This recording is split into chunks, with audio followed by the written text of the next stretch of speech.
You have to figure it out. So how did you figure it out? When was the day where you were like, I'm going to be about connections, about networking?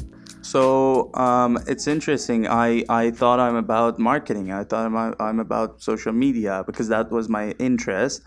Or I'm about, just business because I come from a business, cultured family. But when I was out there talking to people, I started noticing that a lot of, people from my team, people who met me, they were like, you're good at this. This is something that you don't even realize you're good at it because other people have struggles with it, but you're just, in your own natural comfort zone and you're talking to people. And then I realized that that's one thing I'm good at it. I enjoy it. I like doing it. So I did more of it and slowly found what my position is in that. So it was feedback that got you It was by doing and the feedback. Yeah.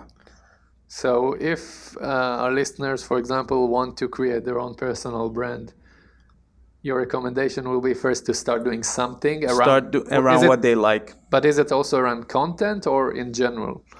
It could be in general, but content is the way. I feel like if you don't do content, then you're limited. It's not scalable. It's not efficient. I could have gone to all the events I did without content, and it would have been a completely different outcome. Yeah. So the struggle that I have, that as I said, it's nothing tangible. Mm-hmm. You can't, say do this and then that, and you'll have your personal brand figured out. Yeah, it's a little bit up in there. But in the next segment when we talk about the story, it clarified a lot of things for me. The other thing is that your personal brand doesn't need to be, super popular. This is not a popularity contest, and having a lot of followers, it doesn't mean anything.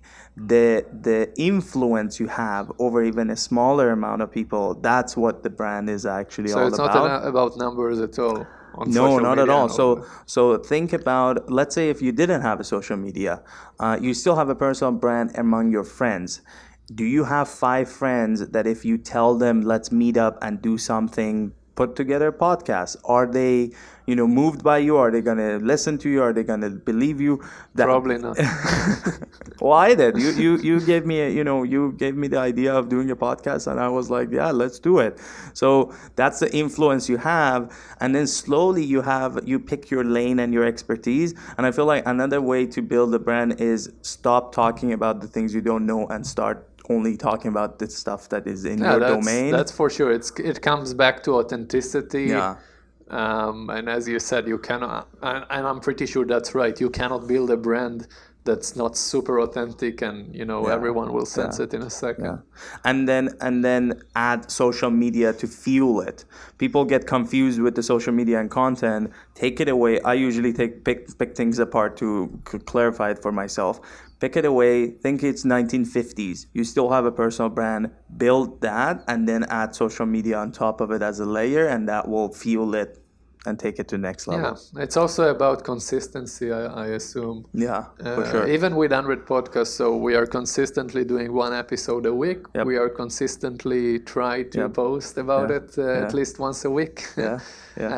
And I feel that it helps to structure it. It's the consistency of communication, so you're fresh in the audience's mind, but it's also consistency of message.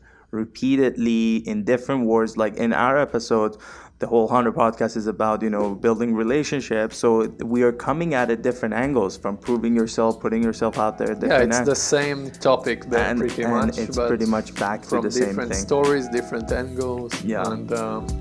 And people start associating, okay, this is this topic, this is the person, they like it. So I want to go to the next segment because it clarifies.